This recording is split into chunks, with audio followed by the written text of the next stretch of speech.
Well, hi, C. Welcome to the Graduate Dentist podcast. Hi Erica, how you going? Good. I'm really excited to have you on the podcast because we've been doing our rounds through all our Discord moderators and community members of the Graduate Dentist. So we had Addie on just with our last episode. And as soon as I recorded that one, I was like, see, I need you on. We need to complete all of this and go and have a chat with all of you. So excited to have you with us today. Yeah, thanks for having me here today as well. I'm really excited. It's been good. And I think, I just had my end of year review with my boss, and he does this yearly review with us just to chat about how the year's gone and plan for the new year. And I can't believe it's already getting towards the end of 2025. But also the fact that he mentioned to me that next year we'll be going into our fourth year. And I find that a bit crazy. Right?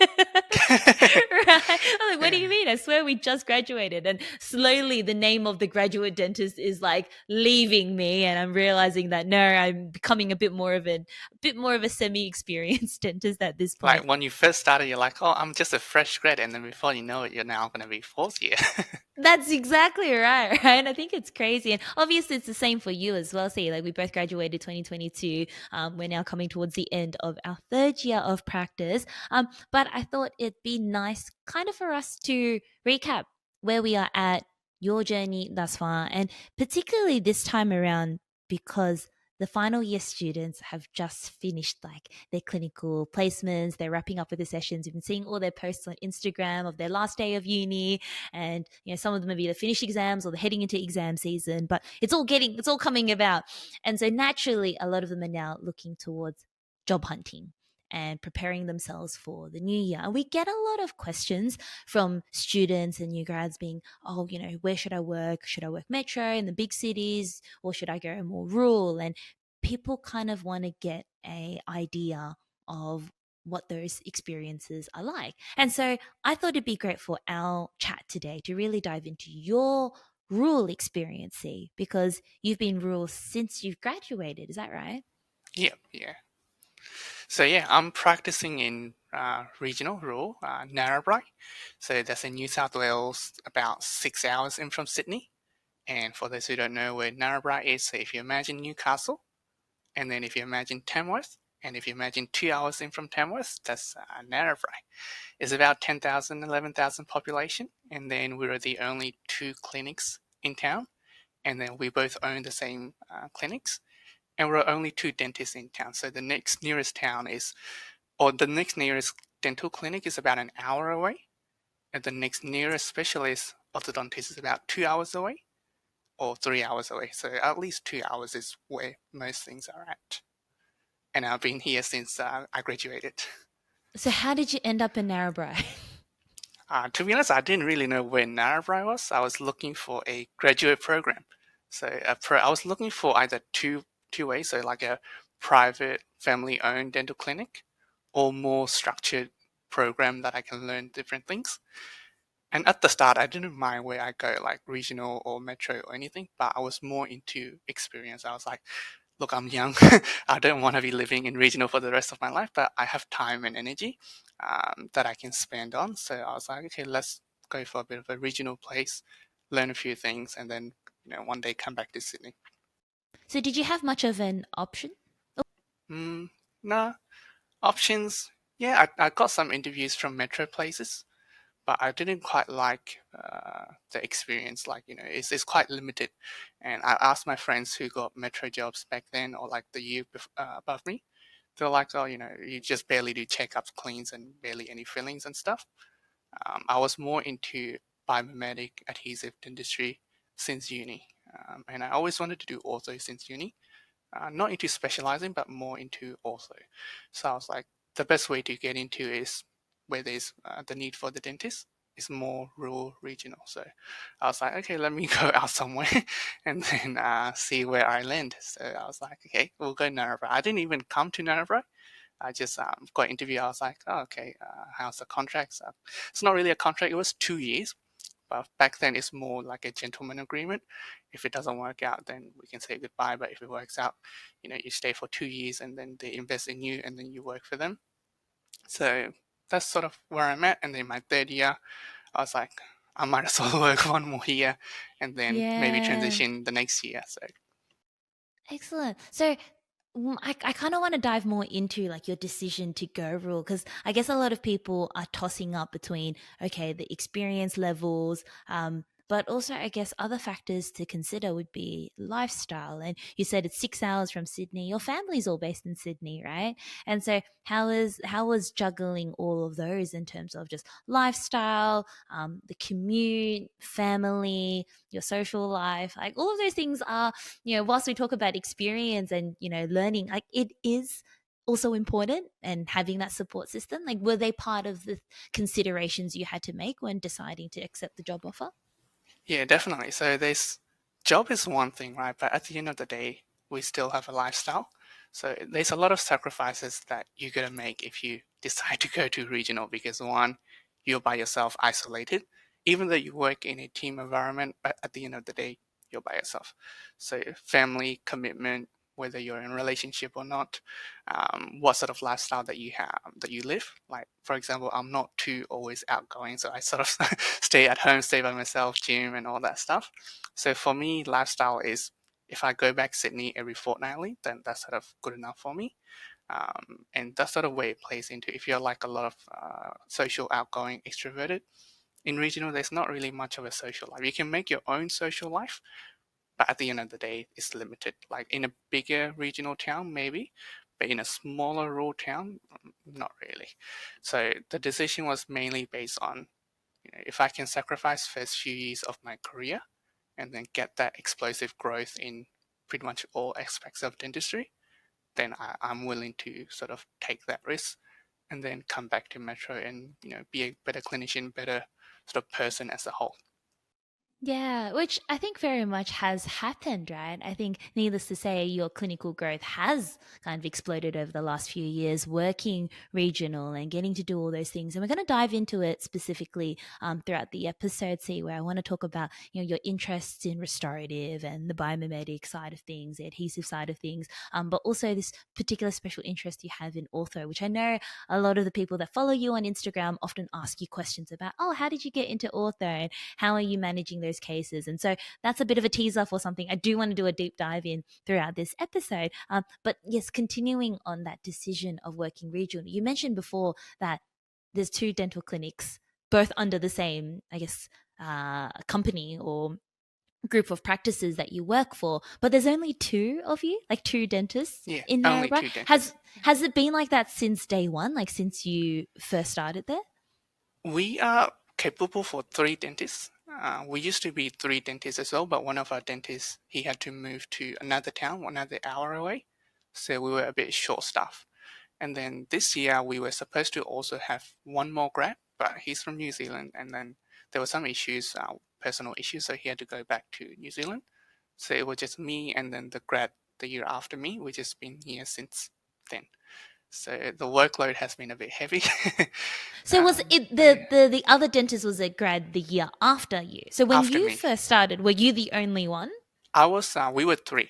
So Oh, there was we were three. three So they've dentists. changed. One of the Yeah. dentists moved to another town. The other Yes, you said dentist, that. Yeah. after 2 years, they moved back to Brisbane. And then the Ah, year after okay. me is only one grad. So it's just me and him Yeah, since then. right now.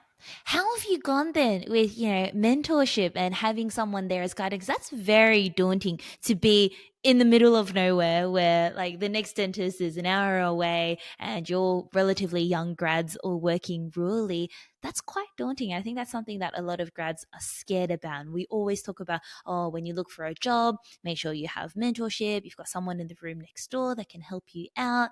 Like, how did that all work for you, particularly in like your first year? I think that's a very interesting topic because almost all new grads want someone over the shoulder. But at the end of the day, if you have someone over the shoulder, it's not uni anymore. In uni, you get you pay someone like uni, and then they teach you. But when you're working, there's another dentist, but they're not there to. It's not really part of their job to mentor you. They're only really going to be doing that either because of a goodwill or how the practice is sort of set up there. But luckily, when I started, I had senior dentists, two senior dentists. The first senior dentist who I learned ortho from when I was like sort of shadowing her for about a month.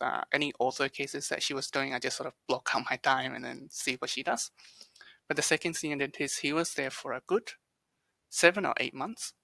So if I needed any help, so he's not in the same clinic. So we had two clinics. He works in another clinic that's like 5 minutes walk up and down. Whereas in the main clinic, it's just us three new grads. So if we're in struggle, we just sort of ask each other. Or if we have like a bigger procedure, then we ask him, hey, the day before, or like a week before, like how do we plan this out, ABC? Or any bigger procedure, or like let's block out time together, and then we go through that appointment. So that was sort of the schedule as a working at the start. And then at the end of every day, he would come over, be like, hey, any interesting cases from today, etc. And then we just sit down and go through the books, what the billing was like, and how you can improve it, how the conversation flow for every patient. And then you do that for maybe a week, 2 weeks, and then afterwards you sort of pick up what to say, what not to say, how to plan, what things you have missed from the X-rays and things. You sort of pick that up there. And the other thing is a workflow as well. So workflow, because at the end of the day, it's all about repetition. So if you have patients, you have a lot of like consistent workflow. Whereas if you don't have that many patients, you don't get that practice. So after about, say 10 checkups clean in 2 days, you sort of realize how to sort of approach that workflow and then become more efficient with each of the checkups or each of the filling procedure. I guess also because you're working like you're the only two dentists and you're both the same, practice essentially in this one town. That means you are the only dentist that the entire town goes to. Is that right? So there's really no other choice. How does that work in terms of like, yeah, because building patient relationships and rapport, and do you feel like patients are easier, or even if they're not happy, they don't really have another choice? Like, how do you feel like that's been? So here, Narrabri is sort of set up in a way, it's like patients know, people know it's far away from like major cities. So they just glad that there is a dentist in town. And then patients get really like upset if there's no availability, because they're like, oh, we want to see a dentist, we want to see doctors in here. So when the doctors leave or dentists leave, they get like really upset because it's like they build up a connection with them.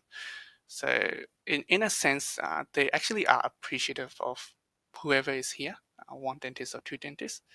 Um, but sometimes it's like of course there are always people who dislikes, one of us or two of us.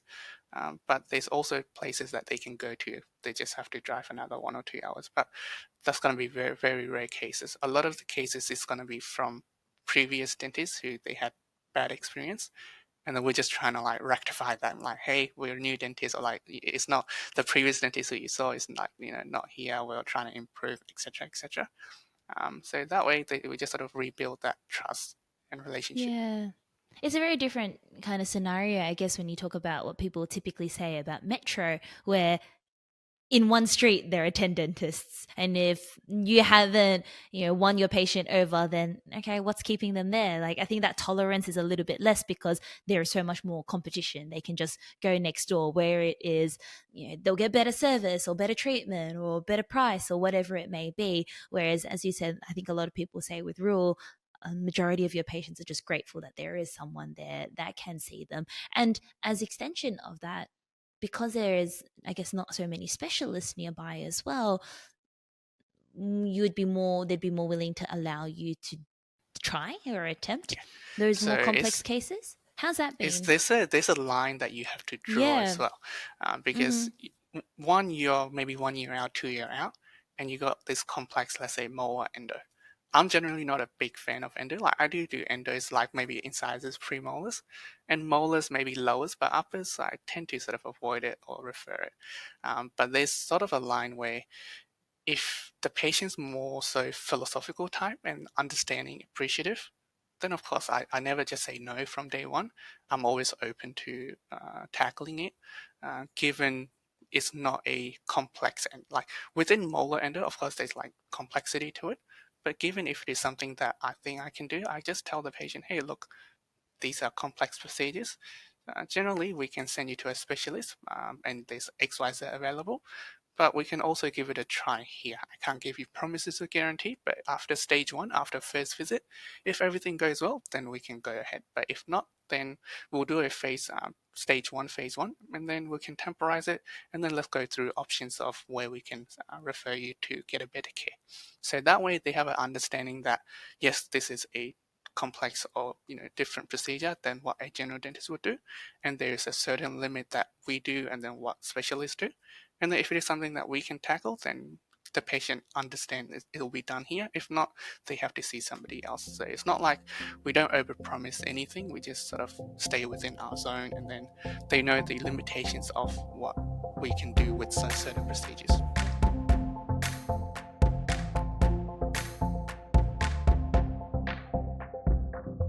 There's a lot that comes with leaving university and properly adulting that no one really prepares you for. As a new grad with an income and newfound responsibilities we don't know what to do with, managing finances can be really tough.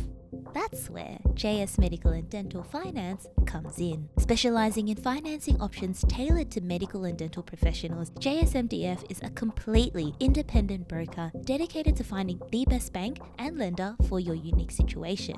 Led by the incredible Jason Savage, who personally came to my rescue and worked his magic and helped me secure a loan before I even started working, JSMDF is committed to supporting you throughout your personal and professional journey in whatever way you need. Whether you're looking to buy a house, a car, a practice, or pay off that year-long CPD course you signed yourself up for, JSMDF offer comprehensive advice tailored to your short and long-term plans. Their goal is to be with you from day one and thoroughly understand your financial needs and provide solutions that best work for you. And so if you're looking for some advice or you simply want to explore your options, get in touch with Jason and his team. A big thank you to JSMDF for helping make being an adult that extra bit easier, and for supporting the graduate dentist community.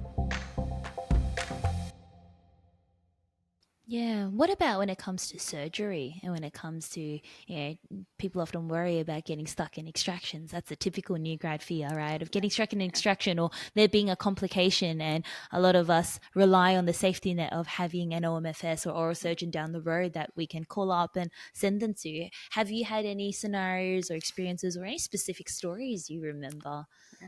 So Mm. 3 times or 4 Mm-hmm. times, I can't remember. Yeah, 3 or 4 times I had to get my senior dentist to come bail me out. So when we start, we have a sort of discussion or idea that, if you tackle a case, then you start and you finish it. If you can't finish it, you finish it. So if you get stuck, you get stuck, but you still finish it. You only ask or bill for help if after 2 hours later and you're still stuck and you're not going anywhere. A lot of the time, I think new grads, they get stuck for 20 minutes, 30 minutes, and they want to help. But in reality, it's half an hour of getting stuck is not really getting stuck. You have another hour, maybe 2 hours at most, because at the start, it takes time to learn. And it's only really when you figure it out on your own in the last, 5 minutes of your 2 hours So appointment, last and then you're like, 15, oh, last that 15 flicked out. minutes we figured it out. Yeah. And then that's when you learn. So at the end of the day, is you have to go in and do it. And then I think 3 of the time, I was stuck for like almost an hour and a half. And then I told my nurse, hey, in about 10 minutes, if I'm still not finished, just ring the other clinic and then get my senior dentist to come in and have a look. And then he come in, he showed me like, oh, just gutter a bit more here, I'll flick that one out this way. So each time, you learn a little bit differently. Ankle position, hand position, posture, they all plays a big role. But the main thing was there's always going to be someone there, but not right away. Because you gotta have to struggle. If you don't struggle, you don't learn. Absolutely. We always talk about that on that cusp when you're most uncomfortable is where you grow the most, right? And I remember someone saying once, it's like it's those last 5-10 minutes when you figure out how to get it out that you learn the most. Whereas as soon as you hand it over to someone else, then all that learning just goes out the window. You can watch, but it's never the same as feeling it yourself. But it is hard. It's kind of like what you were saying about knowing your limitations. And at the end of the day, there is a patient on the other end. And I guess in your scenario, I guess where maybe given the circumstances and the availability of other dentists, patients are a bit more willing to just push through with you.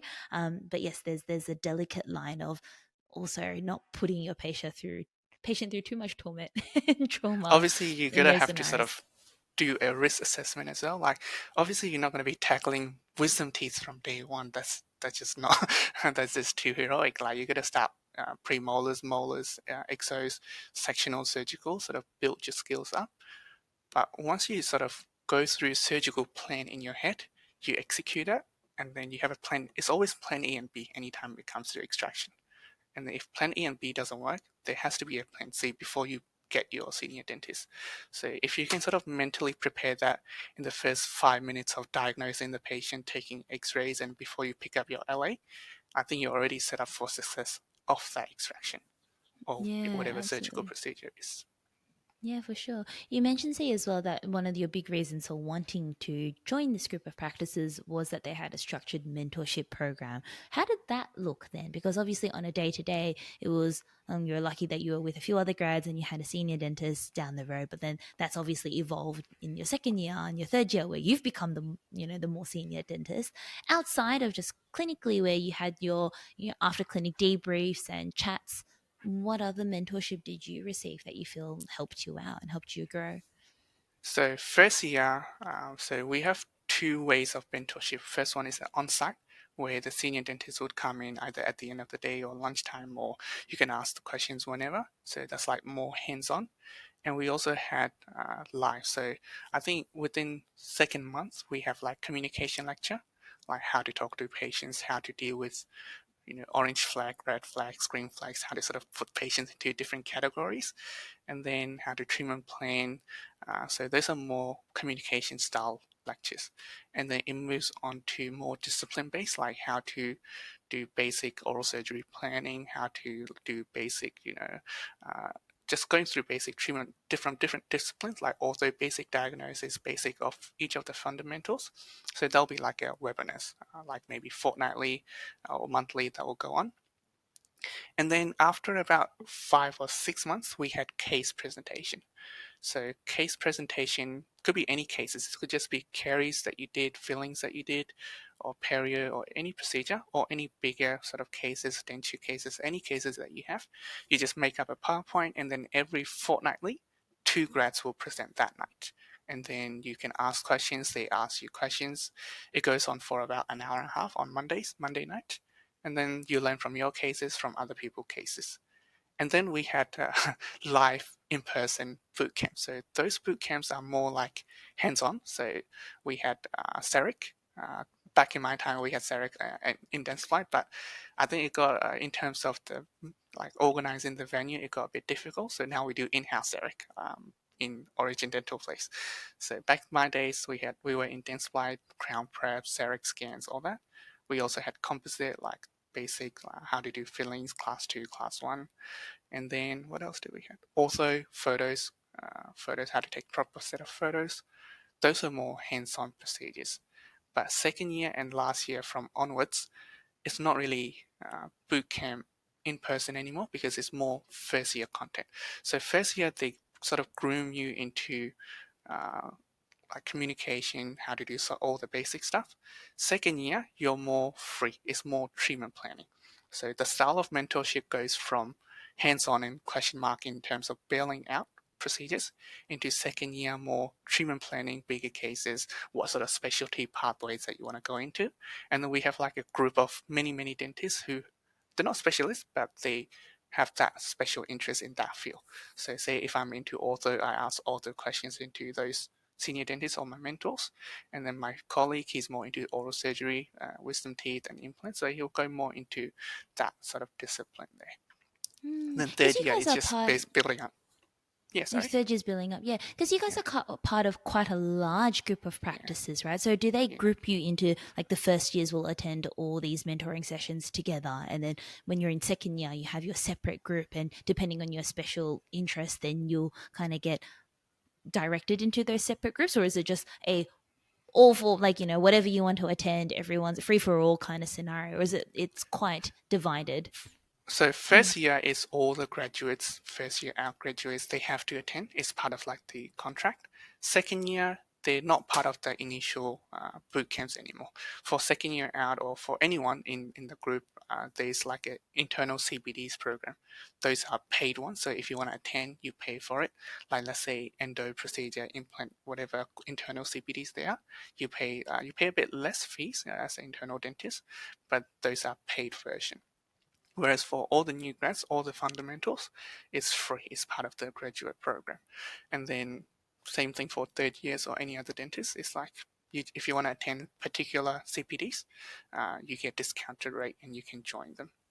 Yeah, I quite like that because sometimes I feel like with groups when you join, it's hard to cater for everyone. And I guess in your within your group of practices, it works well because you have a large group of graduates, and there's this whole, much like you said, a proper structured program. Whereas sometimes, like if you're joining a practice and you're the one grad, or you're the one newbie, or there's two of you, and then the rest of your group is a mix of maybe 10 clinicians, and it's a mix of people from different years. Yes, you can do in-house CPD, but it's hard to cater for everyone at their different levels of skill sets and their different interests. But it seems to be the case where the first years, it's all the things that make you a safe dentist that can communicate, won't get themselves in trouble, or all the ways to get yourself out of trouble, right? When you're in your first year. Let's dive into, I guess, your own special interests then, see, and what additional CPD you chose to do outside of what was provided within your workplace? Or did you mainly stick within just whatever programs your practice had organized for you? So for me personally, I am more into ortho. So ortho is a very big field. Like most dentists, they get nervous of getting into ortho because it's not like implants, or it's a long-term sort of discipline.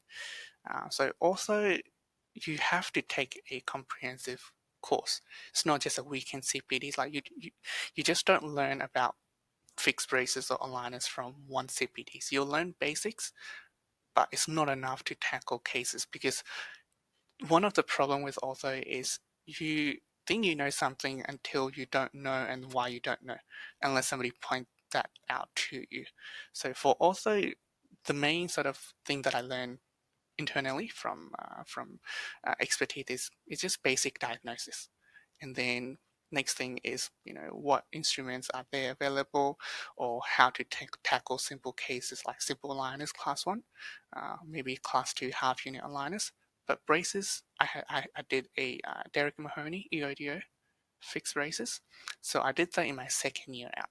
So first year out, I was sort of more finding out where I want to go. So I always know I wanted to do adhesive dentistry. So that was just me playing around with CEREC and fillings and taking my time doing all that. But I think midway into first year, I got my first aligner case. And then I sat down with my mentor. She's very nice. So I took all the photos. I'm like, hey, can you help me out? I've got all the records here. We put it into Spark. And then she's like, well, when you get a clean check, just email me, message me. So we did a video chat of the whole process, what to write to the technician. She basically wrote me down the whole like clean check, what to tell the technician. So I think we went through like 5-6 cases like that. And then the first few cases, the words that she used is like foreign to me, like compress the 7. What does that mean? Or like add 1 degree buccal root. I'm like, what does that mean? So first year, I didn't really do any aligner courses. It's just her helping me trying to get through. And then second year, I did, there's a Malaysian orthodontist, Dr. Hao. It's a 4 days, like a evolution fundamental course about aligners. And then I started sort of realize what aligner really is. But by no means I don't know really anything about aligners. It's just sort of playing it by how it works and how it doesn't work. But really, when it came to fix 3 years course, I'm in my second year now. That's when I sort of learned what really is orthodontics. It's like not just moving teeth. And the good thing with the Derek course is looking at teeth from the outside, so facial diagnosis. And since then, the number of problems that I see in kids and adults is like skyrocketed. Because if you know the problem, you see the problem, now you can talk with your patients. Hey, XYZ is happening. And then if we don't treat it, you don't have to convince them to do treatment, but you just have to tell them what the risks are, what the consequences are. And a lot of the time, like pretty much every parents, they want what's best for their kids. So if you have the capacity, the skills, and the communication to tell the parents, hey, these are what's happening, and these are the things that we do to intervene it, to guide them into the right sort of growth pathway, and then you got a case. So first year, I was sort of building up my case. I'm like, hey, you're not ready yet. Really, I'm not ready yet. So I just tell them, hey, Yeah. I'll see you in 6 months' time, and then let's take some Mm, photos and records. So mm. I sort of built a few cases like that. And in my second year, I'm like, hey, why don't we take some records and see where we go from there? So a lot of my early phase 1 cases, expanders, partial braces, degainers, or aligners, simple aligners, they're not day one cases. They're the cases that I've seen in my first year. I know roughly what the problems are, but I'm just waiting for a bit more knowledge and skills to tackle them. But also in general is very comprehensive. Like no one can't really teach you ortho. You have to put your time in, read and watch to be able to do ortho. And the other part of ortho is I go to live. So with Derek course, there's like an in-person, you pay them certain amount as part of the course. And then you just watch or they let you do a few things for a whole day at their specialist clinic. So you learn the theory in the every 2 months with Derek, and then you got to do 20 something clinical sessions, and then you learn the clinical side of things. But for me, I learned majority of it when I was shadowing my senior dentist. So that's how I sort of picked up ortho in that sense.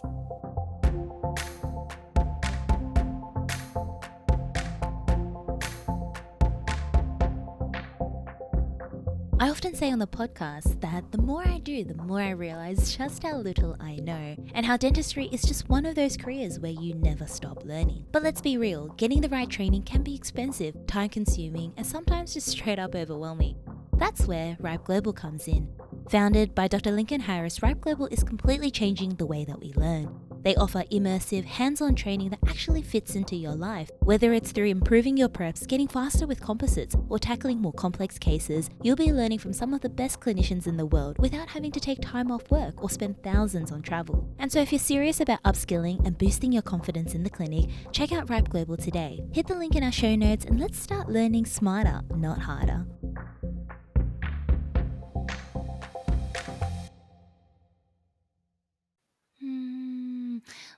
What do you feel like was the biggest eye opener when you mentioned, like, particularly with younger kids or in those when you're doing those early intervention cases, like after doing more comprehensive, studying into ortho, and you said, oh, now that you know more, you start picking things up. What do you feel like was something big that you started noticing? I think airway is one of the main things. So I ask all the kids a simple airway question like snoring, grinding, breathing sort of problem. But the second most important thing is we tend to like not take enough OPGs.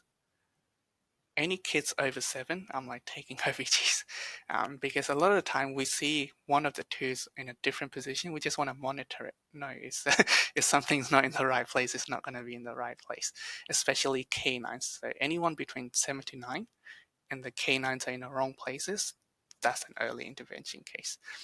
But yeah, main thing that I found was arch, like the palatal arch, and that how it relates to airway. So anything looking cross-bite or narrow jaw or tapered jaw, history of thumb sucking, dummy sucking, they're sort of raising up my alarms. And be like, no, we don't want to wait. We want to treat early. Or any long face dolichofacial cases with open bite, you want to treat them early. So those are one of the main things that I picked up as a phase 1 intervention. Phase 1 is not so much about crowding because a lot of people tend to misunderstand, fix them up later. But phase 1 is all about airway expanding, getting the growth into the right direction. And that was a really big eye opener to me. would you be doing a lot of those like expanders, or do you do like partial braces, or what is your like main modality when you see these things? A lot of my phase one case is expanders, and I like this because that's how Derek sort of approach it. Because kids, right? You really think they're gonna wear, a removable appliance? Like maybe 2 out of 10, 3 out of 10 kids will wear it, but a lot of the time the main thing is gonna be fixed expander. So I always do airway. So airway is if they tick any of the boxes about snoring, grinding, clenching, bedwetting, all these things, then I write a referral to ENT. But the problem is with regional, right? There's going to be a huge wait list to travel to ENT specialists, or they may not be able to travel to ENT specialists, or there's going to be a long wait time. So I don't necessarily wait for the response back from ENT. I know they're going to need an adenoid tonsils removal. I just say, hey, look, while you guys are waiting on that wait list, why don't we start the phase one? So we're still within that boat. If we wait too long, we're going to miss that boat. So it's not I'm trying to urge them, it's I'm working within that age limit group. Because at the end of the day, 7 to 9 is a perfect age. Past that point, maybe they forget about it, then they may come back 10 years later, or when they're 11, 12, then we missed that boat. So I try and show them, hey, we're at the perfect age now, and then I'll write you an ENT referral, and then you have a chat with them. But while you guys are doing that, we start expanding the jaw. Because there are a few cases where by the time I finish expanding, they still haven't gotten back from ENT yet. And then I've done my phase one expanding part, and after phase one, it's always going to be followed by degainer most of the time. So phase one expansion, get the jaw in the right places, and then degainer is moving the teeth in the right places. How do you do that? So partial braces. So we think of braces as we think of braces like full braces, and then we think of braces as one they have all the adult teeth come through. But partial braces is essentially 4 brackets at the front and then 2 brackets at the back, and then we use Damon wires. Damon wires are very flexible. They have a good expansion like a memory wire. That way, you've done the expansion in a transverse direction, but you want to have a nice broad round arch. That's what the Damon wire will do. So at the end of the day, let's say expand for about 4 weeks, 6 weeks, and then you do your degainers or partial braces for about another maybe 6 months, 8 months. By 1 year, you have a nice straight teeth at the front, and then you got plenty of room for the canine, and then you got plenty of room for any D's and E's once they exfoliate. The permanent adults will come through. So say one there, and then you give them obviously the retainer. There's different retainers. It's not just Essex. There's like a Bionator retainer. It's like a Holy retainer, like a little removable, but they wear it for nighttime until adult teeth come through. And then when they're 12, 13, generally most teeth come through straight, but they may be a little rotated, like some of the 4s and 5s, but they generally come through straight. And then the idea is maybe as simple aligners, you know, uh, for about 3, 4 months or 5 months, compared to a full fixed braces. So Yeah, we having to that's make the a lot idea. much bigger movements, right? What is your usual conversation or dialogue that you have with parents then? Because oftentimes, parents I think will think of, oh, we'll wait till all the adult teeth come through and then we'll fix it then, right? And then some parents are like, oh, I don't see the point of doing half of it now only to have to do it all again later, right? And then whether they feel like, oh, you're just trying to charge them twice. How do you go about in educating them and having that conversation? See. So the Mm. first point I always make is a problem list. So I never really talk about phase one, phase two as treatment options. I talk about the problem that I see for that particular age. And then one of the common things that I use is like, if your kid needs glasses, when's the best time to get glasses? You don't want to wait for 5 years. Or same thing, like if there's a problem, you don't want to wait and watch because the problem only get worse. Same thing as, when you see amalgams, there's not really any point in waiting and watching because things only get worse. When you have a crack on your windshield, all of a sudden one morning it's fine, the next morning it's not. So you have to sort of use analogies for parents to understand as well. Plus, when I'm doing consult or for ortho, the parents sit in the chair, but I actually get them to like, hey, Miss Jones, could you come over Yeah. here? I want to show you something. Yeah. And then I commonly use an analogy of shoe lid and a shoebox. So, Miss Jones, the top jaw is like a shoe lid, the bottom jaw is a shoebox. Shoe lid sits on the outside, shoebox on the inside. But can you see on this left side here? the shoebox is much bigger. So they sort of I like like that. I've immediately. never heard of the shoebox. Oh my god, I'm gonna add that to my collection. So I immediately they're like like, that. oh yeah, Mm. something's wrong. So like we can fix that now. We're in the perfect age, 7 to 9. Or sometimes I say 7 to 11 because 7-Eleven is like a, it's like a 7-Eleven shop. So they Yeah, okay. immediately It's register. easy to remember. Mm, mm, mm, So I'm mm, like, mm. we're at 7 to 9, 7-Eleven, perfect age, and we can expand the top jaw. So we guide the nature back. What's the downside of not doing it? You can imagine the box is bigger, so the jaw is only going to move that direction, and you're going to get asymmetry. And braces, I tell them, braces moves teeth. They don't move jaw.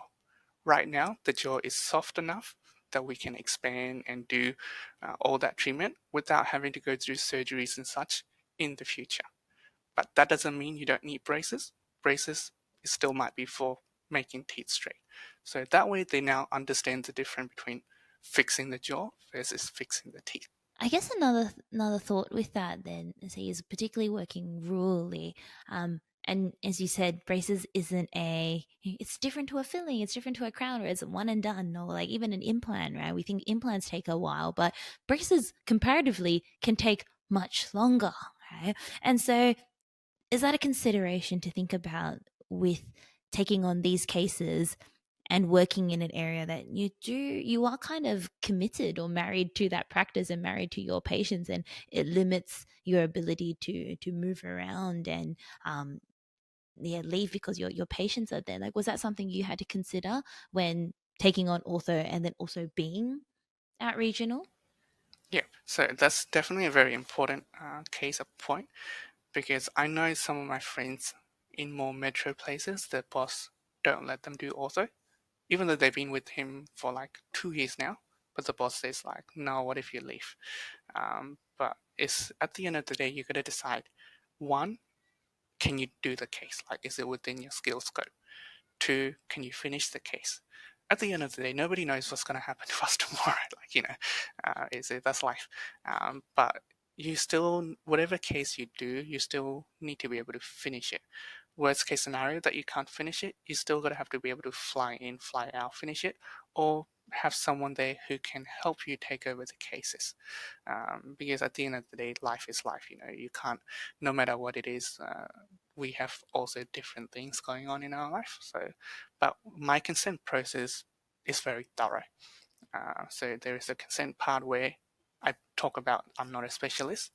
They always can see a specialist for an opinion and that they have time to do that if they want to. And then we're part of a group, larger practice, and none of us are specialists. We always help look after each other. And there's also a point about relocation for the patient. So if the patient decides to relocate, then they're going to let me know. And then I also have another point that any cases that I start, they will be very well looked after. There's no point about just me, because in the consent process, it's just not me. The consent process is any cases that I start, these are the problems.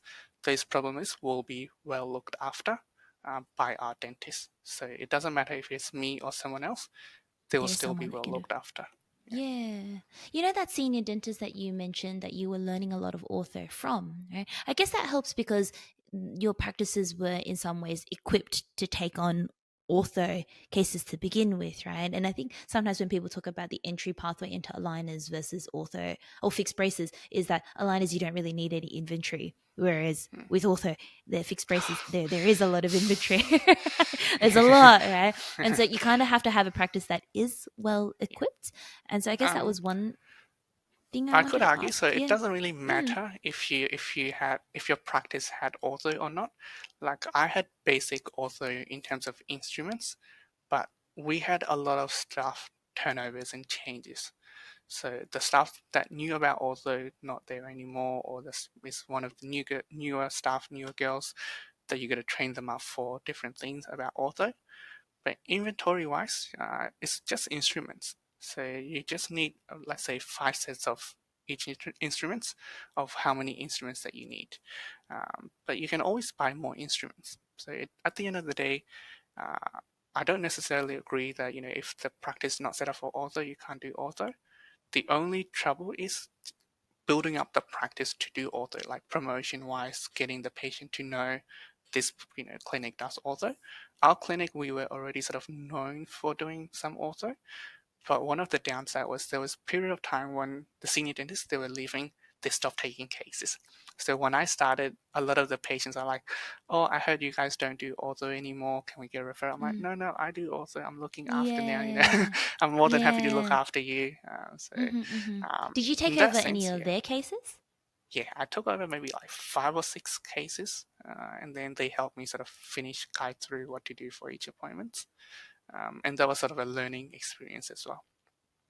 And they were like, "Oh, whatever is like the fees left over, like you just take it." See, I'm like, "Oh, cool." Yeah, so it's like a financial reward plus experience reward. Which is like the best of both worlds, then, hey? Right? Best way to get into it. So, where to from here, see? Where is your current focus, your current interests?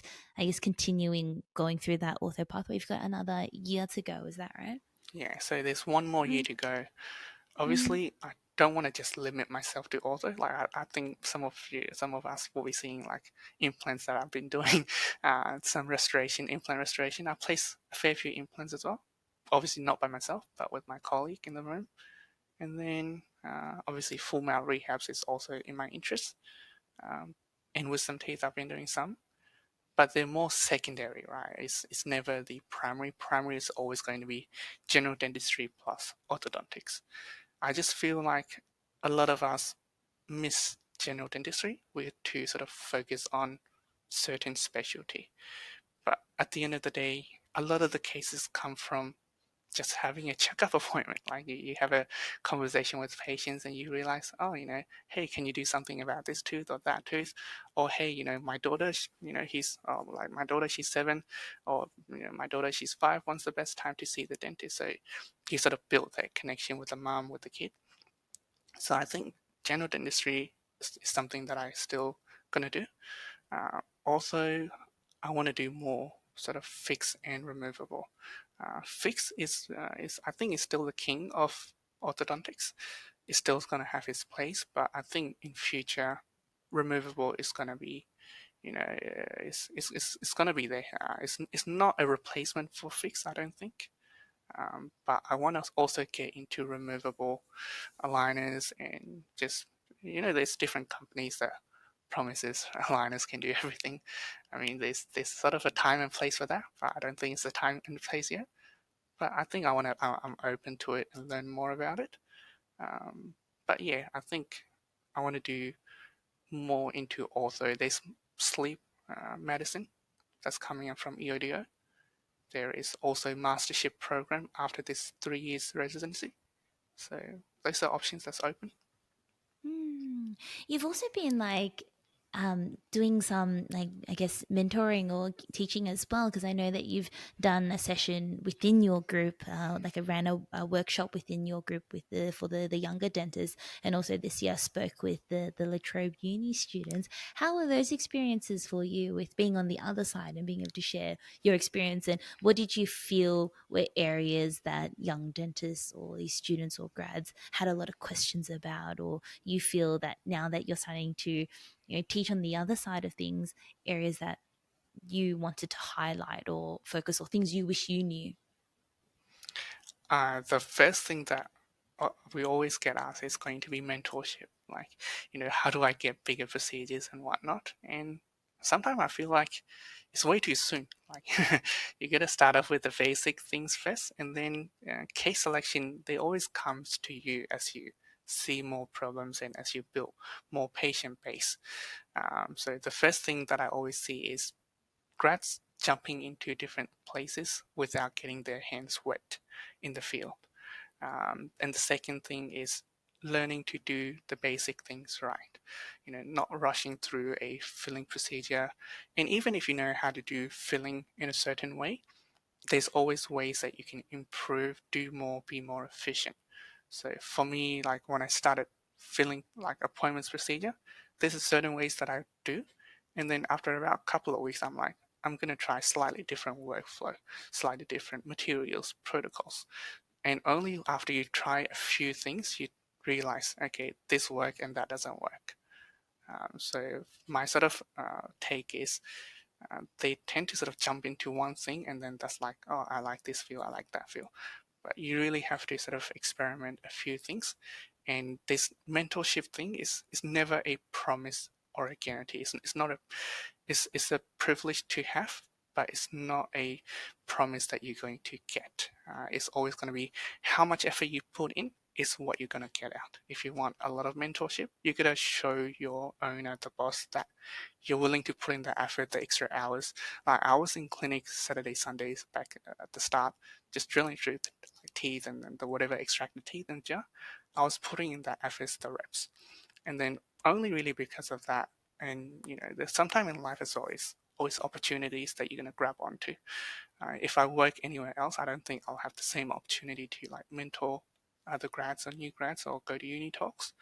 But you gotta also, whatever opportunity life gives you, you need to see it and grab it. I think that's the main thing. Absolutely.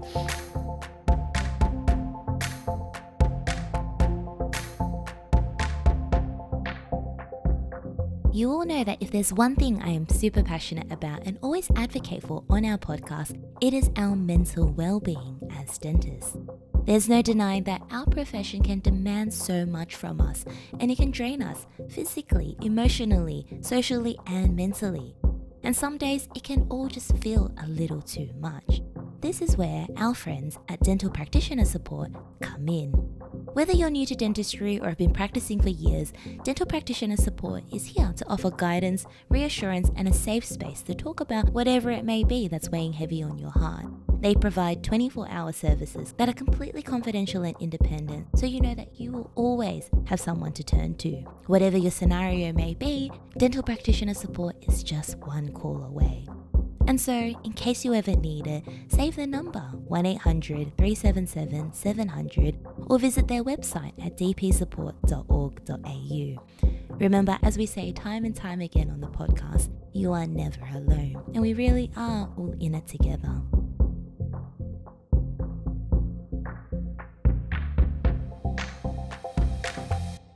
And the thing that I love talking about, like with you guys as well, is that it reminds me of like talking to Addie or talking to Zethan and the others. Is that we all end up in very different first jobs, and the unicorn perfect job does not exist, right? What's right for you isn't necessarily right for me. What's right for me isn't necessarily right for someone else. But you kind of have to just take what you get and then make the most of it.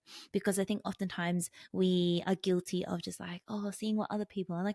Maybe if I was in C's job, it'd be better. Or maybe if I was in so-and-so's job, it would be better. Or maybe if I was doing this, I'd get that mentorship. But it's like, it's kind of just because you're in that scenario, it may not be right for you. And I'm in the same position where, other grads within like where I work, they've come and they're like, nah, it's not right for them. And then they've left and they're like, why is it right for you? Like, it's just, you can't put it, like the environment could be the same, but just it's what you make of it. It's your personality, your initiative, how you click with the mentors, your own interest, your own drive, your own passion for those things. But you kind of have to make it happen for you, not expect it just to be served to you, and that people are going to make things work for you. No one's going to force you.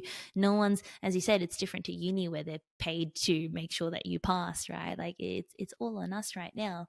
And as you said, like, recently we've been talking a lot on Instagram about the beauty of just starting from the basics, starting. So I think now, next year going into our fourth year, we're reaping the benefits of sticking within the one practice and seeing those patients come back time and time again. And you made a comment before that I really loved, where you said you told the patients, why don't we see you back in 6 months when you're ready? It's not that they're not ready, it's that we're not ready to do those cases. Then I remember it was something my brother used to tell me about, when is the right time to present treatment for a patient. And it's whether the patient feels that it's a problem, knows and sees it as a problem they want to fix, whether we know what to do and we have a plan and we know how to execute it, and then whether we have that rapport, relationship, and trust with them. And if you don't have any one of those three, then it shouldn't be a case that you are taking on. But those take time. And just because now is not the right time to do it, no now doesn't mean no forever, because in 6 months, maybe the patient sees it as a problem. Or maybe in 6 months, you've learnt ortho and now you can tackle it. Or maybe in 6 months, you guys have seen each other enough that you've got that comfort and that trust and that relationship where you're like, hey, let's go, proceed with it now. But you might not see that in your first 6 months or in your first year or even your first 2 years, right? I think you brought a good point. Like a lot of the time, I saw one of my patient last week, a week ago. He come in for a checkup. I saw him back in 23. He was one of my first CEREC crown, like an overlay. And then he came in for a checkup a week ago. I was like, hey, this tooth is quite broken down. It's not too broken down. It's got DO. It's the post that I did yesterday or the day before on my social. And then I was like, hey, the best option is going to be CEREC indirect. He was like, oh, okay, when can we do that? And then that was it. Mm, That was that's the it, right? conversation. Like I don't Yeah. have to sort of convince You don't him, have to hey. convince them anymore. Whereas the first Mhm. time that I did 2/6, I Mm. was like, can you see this very large white filling with the metal pins and then see these cracks here? It's like I spent quite a lot of energy a few years ago. And then when he came back, I was like, hey, that tooth, how's that tooth, that I fixed up for you a few years? He's like, oh, yeah, all good. Like, yeah, you got another problem here. He's like, oh, when can I do that? I'm like, sure, why not? Let's do it next week or whenever you're free. Yeah, it's so true because I had the exact same case that happened like literally just on Wednesday where this patient I did a overlay for her. I would have been in middle of no beginning of 2024, something like that, right? But I remember that would have been the time where she hasn't been for a while. You take photos, you show them before and afters of other people that have had been in a similar scenario. You have all these analogies, yada yada yada. And then we'd said to her, I'm like, okay, there's this one, but I think I'd also diagnosed that she had the one on her 4-7 that we did, but then her 3-6-3-7 also needed indirect restorations, and we treatment planned it. But then she'd gotten busy with life and she'd missed her checkup, whatever it was. But she came and saw me literally just on Wednesday. And as soon as she comes in, she's like, Erica, I need to get back on top of like my oral health. She's like, you need to remind me of the plan that we had because I know, she's like, was it 2 that I needed to get done? She's like, we already did 1 on one side, but I need to get the other one done as well, right? I'm like, no, it's actually 2 on that side. She's like, okay, when are we going to get them done? And so it was just, you kind of plant the seeds and then you build that trust, and you've done one. So now, for a patient to do another one or another 2, it's a lot less big of a deal because they're like, you've done one, it was fine, it's perfect, it's good, they trust you, and you don't have to try so hard. I think I mentioned it at the Sydney meetup as well. It's like there is a level of just when you're a bit more experienced, you just command that respect and that competence and that trust. But you as a new grad, when you don't have all of that, you have to work 10 times harder. I think this just tells us that we're definitely becoming more more senior dentists. But it's nice to be on this side and nice to feel that way, right? The other side of the story I find is I think when I Yeah, was in my first year, I talk a lot yeah. more like with patients Mm, because mm-hmm. I didn't know whether if it was talking more that get you cases or if it was, you don't really know what works for you and the patient. But I think as time passes, the communication start become a lot more succinct, a lot more clear, and it's only really a couple of words that you need to say for them to realize it's a problem, and then they will be sort of understanding to what you're saying without mumbling too many words. So I think the language and the number of words that you say to tell the problem is going to be significantly better as sort of time goes on. But then as you get more experience, like you get good at one thing, but then you start learning a new thing. And then that new thing ends up being the foreign scary thing because I noticed that, as you said, simple things like a filling or a crown, I don't have to explain as much anymore. But then you start tackling more complex things, and I will catch myself listening to myself and be like, you're talking a lot. And it's almost like feedback for Yeah, you haven't quite nailed this, right? Or yeah, you're still feeling a bit unconfident yeah. and insecure about this and you're rambling. But you notice that when you realize how refined you are with the more simpler things that you are now comfortable with, right? I find exactly the same. At the end of every conversation, like let's say, usually, like let's say at the end of checkup, you talk about some problems, things that you see, you reiterate those things, and then sometimes you find yourself just talking, and then I'm very self-conscious of things that I say, and then I find out for the last minute I've just been Mm. talking. They're not asking me any questions, so I just sort of pause and be like, "Yeah, what do you think about that?" They're like, Yeah, I will think about it. I'm like, I know Yeah, that's not. I've lost it. I've I've lost lost it. I'll try slightly different way it. to another patient when I see them. Yeah. And then as I'm writing my Yeah. notes, I'm like, how could I have said it better? Or what could I have worded Mm. differently? So it's like Mm-hmm. you're always reflecting, Always on yourself. learning. But it's not being too harsh on yourself. Like you said, it's like I'm a big believer of no now doesn't mean no forever. And if you at least build that relationship with them and there's that trust and rapport, they may not accept treatment now. But like even if you can get them back in just 6 months time for their recall, or 6 months time back in for another hygiene, or start off with just a filling here or there, like, and like, at that next appointment, it's another opportunity for you to raise it again. And maybe at that point, you're a little bit more confident, or you've refined your spiel or how you want to explain it. And at least you've planted the seed for them earlier on and you can come back to it. Right? I think at the end of the Mm. day, planting the seed is probably the most important because before me, the senior dentist, they planted the seed. When I started some of my early crowns where the patient's like, oh yeah, my last dentist said I gotta get this crown at this checkup appointment, or like when the health fund reset, I'm like, yeah, let's do that. Your health fund is clear now. So a lot of the time at the start is like already patients being convinced or patients being treatment planned for it. But even for us, like I know I'm never going to be permanent forever, but I'm still planting the seed. And there's some, let's say, rare cases, like bigger cases that may be out of my scope at the moment. But I'm still having a conversation with them, be like, hey, we're seeing a lot of wear on your teeth. Are you grinding? Are you having like XYZ diet?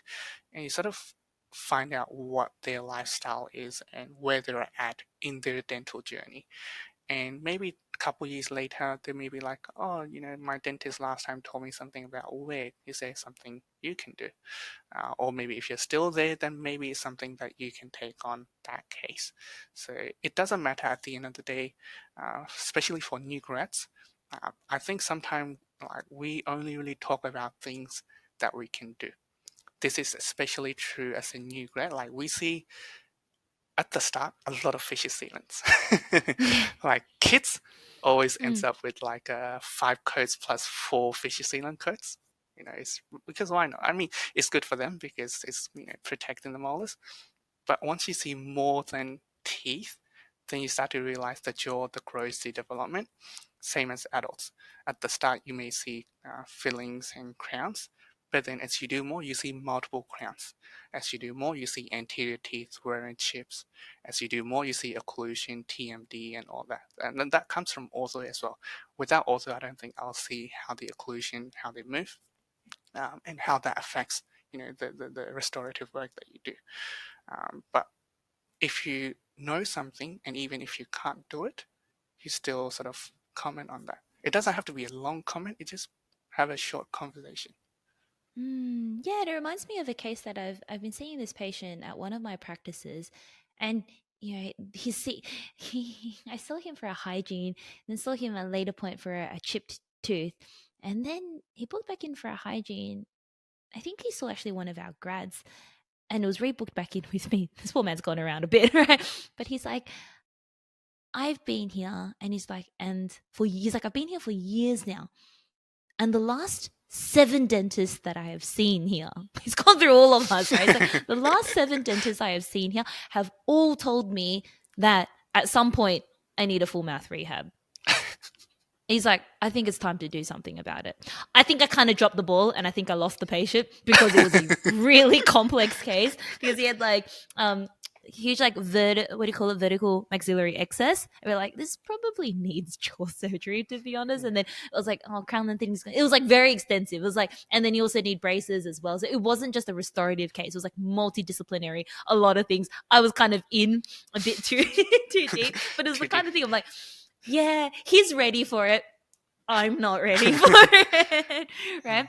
But that was the thing though, was he'd been at our practice, long-term standing patient. I imagine even if I lost the case and wasn't able to execute it for him at this point in time, he's a loyal patient to our practice. And the key thing was he's like, the last 7 dentists have all told me I need to do this.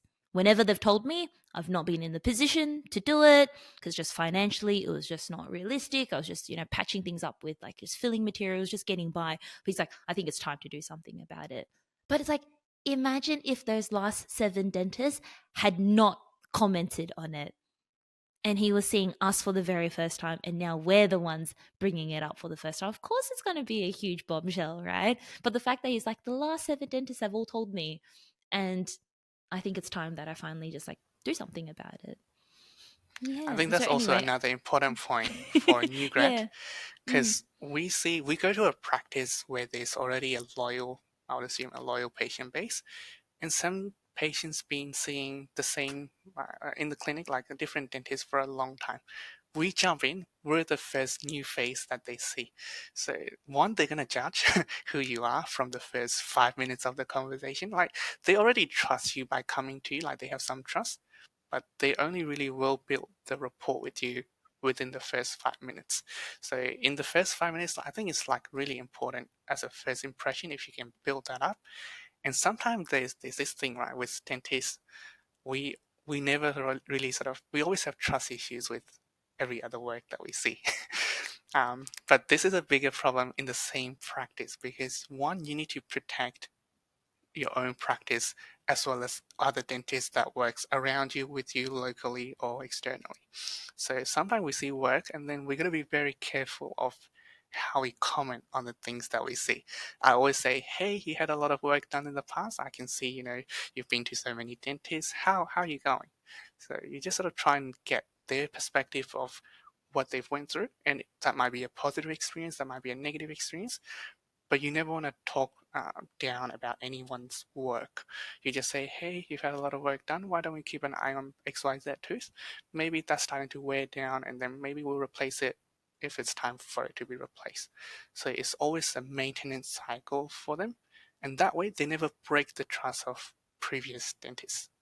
Or Yeah, because because then five it's years just later, it's going to be the same for you. some same thing with you, 100%. Because you commenting poorly on another dentist, it's like it's just instilling for the patient distrust towards the profession, because they may not have had an issue with that previous dentist that they saw, but now you've just planted a seed of doubt for them, and now they're like, was that other dentist dodgy? Or maybe they're like, how dare you speak poorly on my other dentist? And there's that skepticism, but it's all, as you said, it's not necessarily having a huge spiel, but it's just saying certain things that are important, like the certain right words that you should be mentioning. I always say it's just like, particularly if they've had a really good relationship with their other dentist and they've been seeing them for a long time, it's like, I can see so and so has been looking after you for a very long time. Just like they've been taking care of you. And, a classic example that we often hear come up is older dentists that were amalgam happy and put amalgams on teeth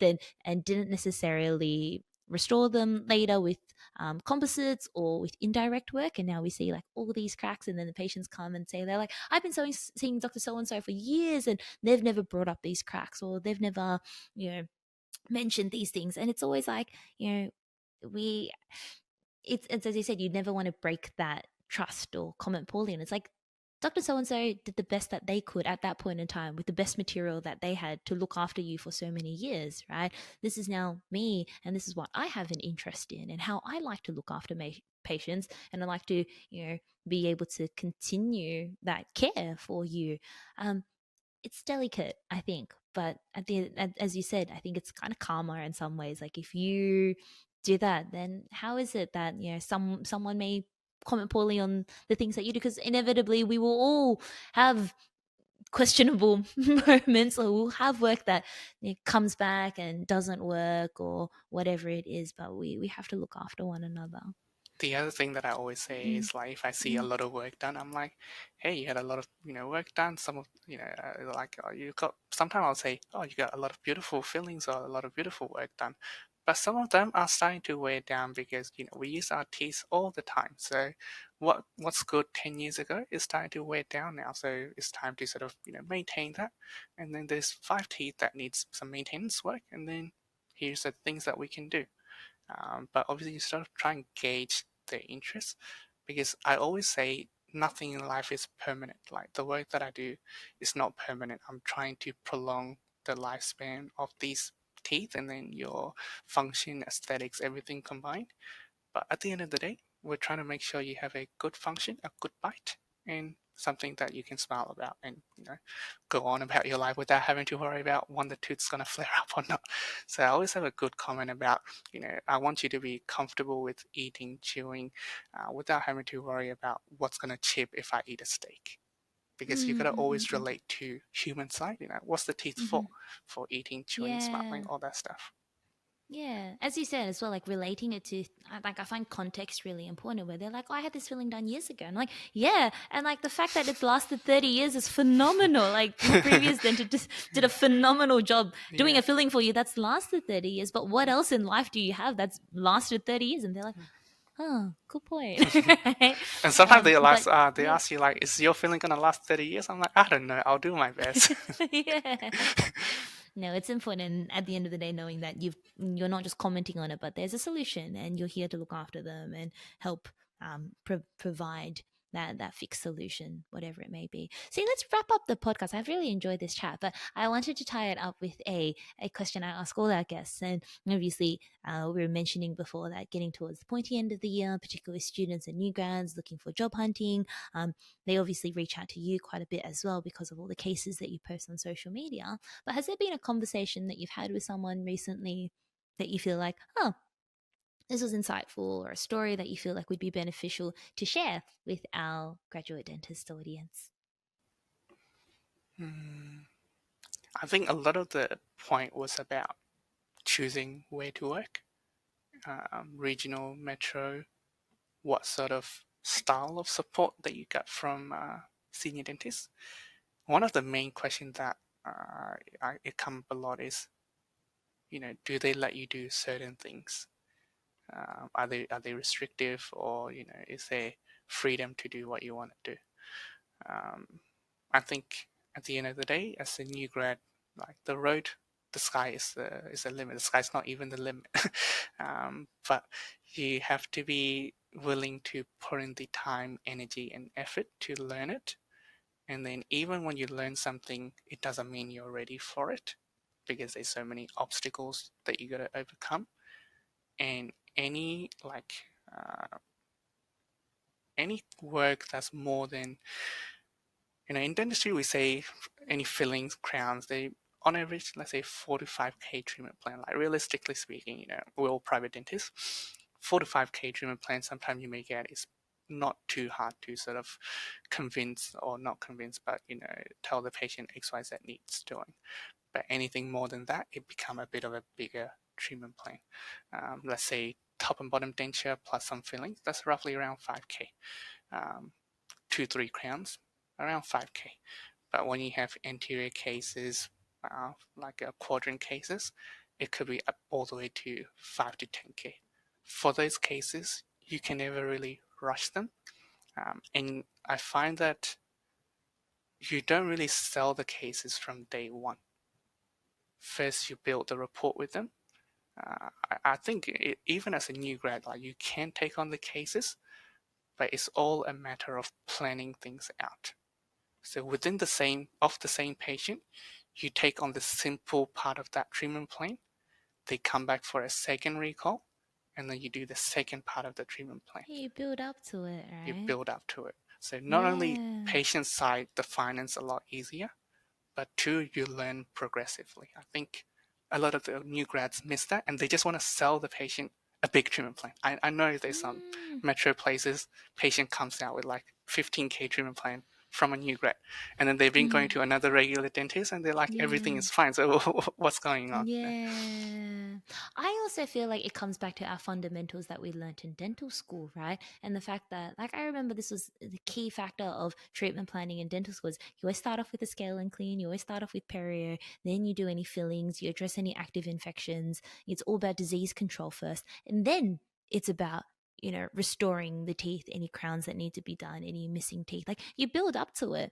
And you think about dental school, like how long it took us to complete a treatment plan for a patient, right? It took us our entire dental school degree to get through that one patient from start to finish, and half the times we barely made it through it, right? Because of this, that, and the other. But when we come out into private practice, we're like, amazing. No one's, holding me back anymore. I'm going to jump straight into it. But it's like, who are we to be doing, crowns on teeth if it's like they've got perio or they've got decay that needs to be addressed first? So it's like, you don't have to force yourself to do it when you're still getting your experience, you're still getting confident, you're still building your reps up. Like, there's no harm in just starting. And I used to do that a lot. I still do it now, like just phasing treatment into, and I say it to my patients, like phase 1 is just disease control. Phase 1 is just getting everything healthy, making sure that all the decay, active infections, any of that is addressed with. And then we come back and then we build on all those other things. And I come back to what you said. So it's like when they're ready and when we're ready to do it. And we Mm-hmm. don't lose the patient that way as well. A Mm, lot of new grads, they get worried of what if the patient never come back, or what if the patient loses interest. Like, at the end of the day, we can only worry so much. Like, we've got so many things going on dental side, we can only help them so much, but they got to be willing to commit themselves to their own oral health. So as new grad, we get sometimes demotivated if someone's don't read yeah. book or things. These But rejects. Yeah. and they're Yeah. like, hey, see how you're doing, how much explanation you're going to do to convince this patient to do this procedure. I'm like, no, it's Yeah. not about convincing. It's about if you can flow that conversation well. And then Mm-hmm. if you don't shoot your shot, you won't get it. But obviously, you're going to shoot your shot. And if they say Yeah. no, they say no. That's fine. Just feedback for how you could do it differently the next time. Yeah. 100%. Amazing. See, I really enjoyed this conversation. Thank you so much for spending your time Thank chatting you, with Erica. us.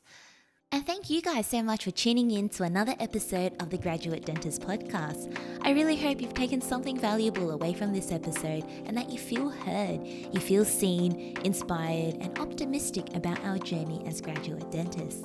As I always say, we're in it together, so let's spread the word, let's share the love, send this to your friends, your colleagues, and those who are on a similar path who you feel may benefit from being part of the community. I'd love to hear your thoughts, so send me a message, and we'll see you again in 2 weeks' time for another episode.